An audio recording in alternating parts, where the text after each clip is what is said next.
As Gabriel turned to leave Mistress Faye's quarters, her voice called out, halting his departure. "Gabriel, wait a moment." Gabriel turned to look at his teacher. "Yes, Mistress? I should remind you that your challenge against Rafe Riker is set for a month from now. It's imperative that you keep that in mind. I don't want to see you challenging him before then," she warned strictly. Gabriel's eyes widened almost imperceptibly. How had she discerned his intentions to challenge Rafe sooner? Mistress Faye sighed softly. "Your desire to immediately settle grudges is understandable, but ill-advised.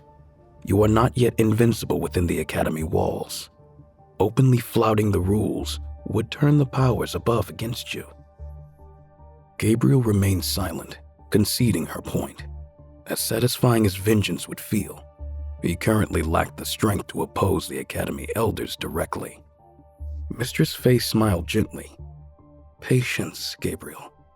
Focus your energies on training and growing stronger for now. You have a month to hone your skills in the training towers. Make good use of it." Gabriel bowed his head slightly in acquiescence. "I understand. Also, take this. You might need it." Mistress Faye held out a small medicine pouch. "Have you no faith in me, Mistress?" Mistress Faye eyed Gabriel knowingly. "You'll find the training tower lives up to its reputation. I've no doubt. Prepare yourself." "I welcome the challenge," Gabriel replied in anticipation, accepting the pouch from his mentor. Mistress Faye dismissed him with directions on how to get to the training towers. The Southern Academy boasted 9 training towers on the southernmost mountain, and Mistress Faye had told him to take the teleportation portal to the towers. Teleportation portal? Gabriel had only ever heard of the mode of travel but had never experienced it. The Yamato clan was far too poor to have one of their own. "Yes, there's one in Banner Hall that leads to the towers and another to the main hall," Mistress Faye said. "Did I not tell you about them before? They're in the room by the entrance hall." Gabriel's jaw almost dropped. There were 2 such portals in Banner Hall? He could only imagine how much it cost. "Off you go then," Mistress Faye encouraged. Gabriel bowed once more before setting off excitedly for the teleportation portal. He was eager to experience the portal, but was mostly aching to improve his skills. He'd come to the Academy to become a stronger fighter, and the training towers would undoubtedly help him get one step closer. Traveling by teleportation portal was disconcerting. Gabriel felt a tingling sensation, and then a sudden weightlessness before gravity came crashing down on him. He landed at the base of a training tower with a thud, but quickly regained his composure as he beheld the imposing, tall, cylindrical structure. His pulse quickened at the thought of testing himself against whatever deadly trials lay within. An aged guardian sat meditating outside the stone entrance. Hearing Gabriel's approach, he opened his eyes. "Here to train, boy?" the guardian asked in a grovelly voice. Gabriel nodded. 1 hour inside will cost 100 purple crystals. Gabriel handed over double the amount in a pouch. "I shall require 2 full hours." The guardian looked at Gabriel scrutinizingly, then took the pouch and tucked it away. "You got guts. Most can't even last 10 minutes in there." He stepped aside, gesturing for Gabriel to enter. "Best of luck." Taking a deep breath, Gabriel strode through the dark stone archway. Immediately he found himself in a shadowy void. A phantom materialized before him. A featureless, humanoid figure. "So, this is how the students at the Academy train," he thought. Though he didn't know what to anticipate, phantom opponents were not something he could have imagined. The phantom suddenly rushed at Gabriel with a wild punch. Reacting on instinct, Gabriel sidestepped the blow and countered with a swift palm strike to the phantom's torso. It dissolved into wisps of black smoke. Easy enough. Gabriel muttered as a teleportation portal glowed to life near him. Stepping through, he appeared on the next level. This time, instead of waiting for the phantom to attack him, Gabriel took the initiative the moment the phantom appeared.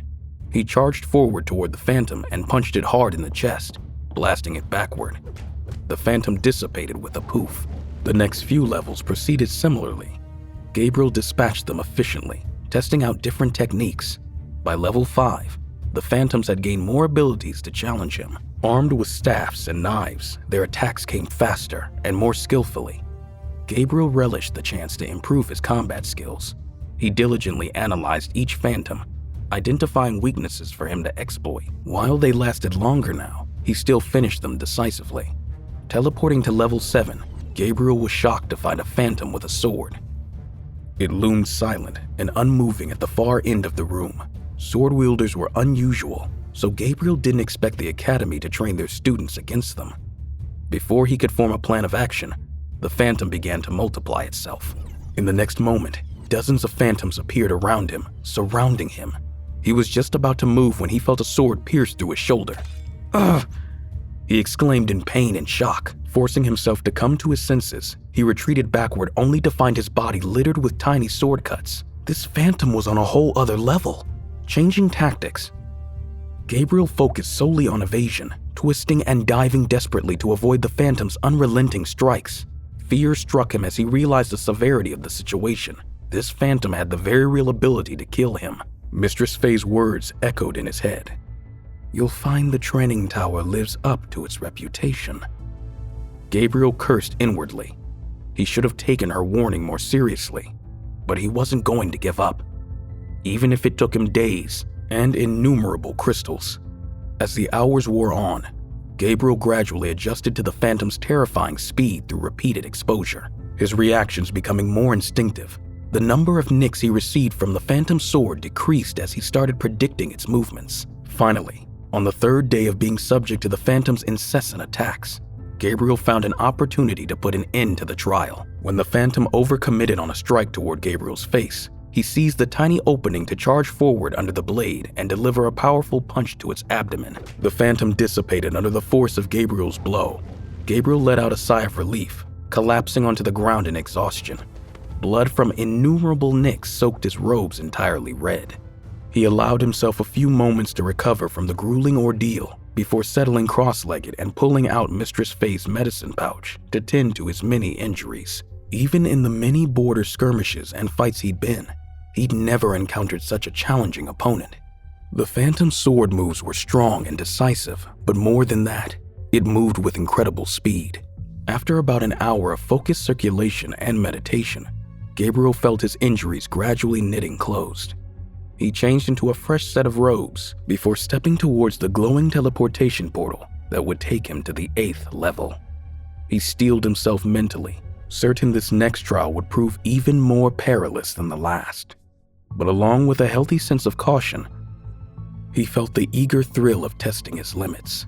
His speed had improved numerous times over, and he was certain he would continue to improve.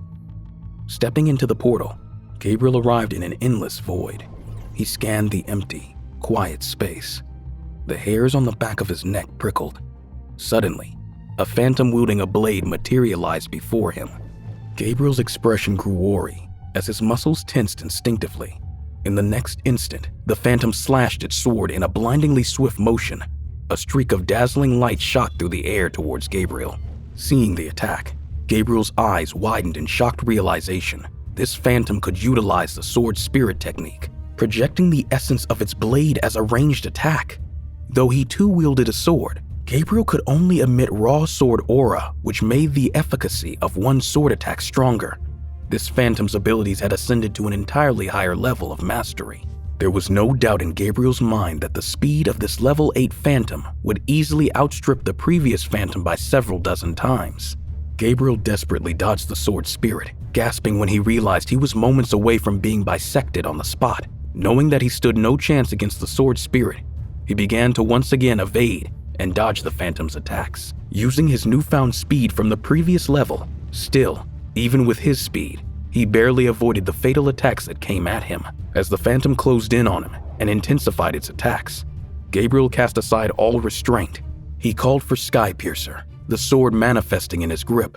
With a swift slash, he severed the deadly sword spirit, dispersing it into rumbling shards. But his relief was short-lived.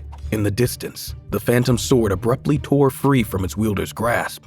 Gabriel lifted Skypiercer in defense, ready to clash swords, but the Phantom sword stopped in its attack and hung suspended before him. What? Gabriel was astonished.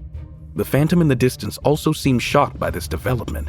Gabriel's gaze shifted to the sword he held in his hand. He lifted Skypiercer threateningly, and the phantom's sword began quivering violently like a frightened beast submitting before a superior predator. Could it be that the phantom's sword was afraid of Skypiercer?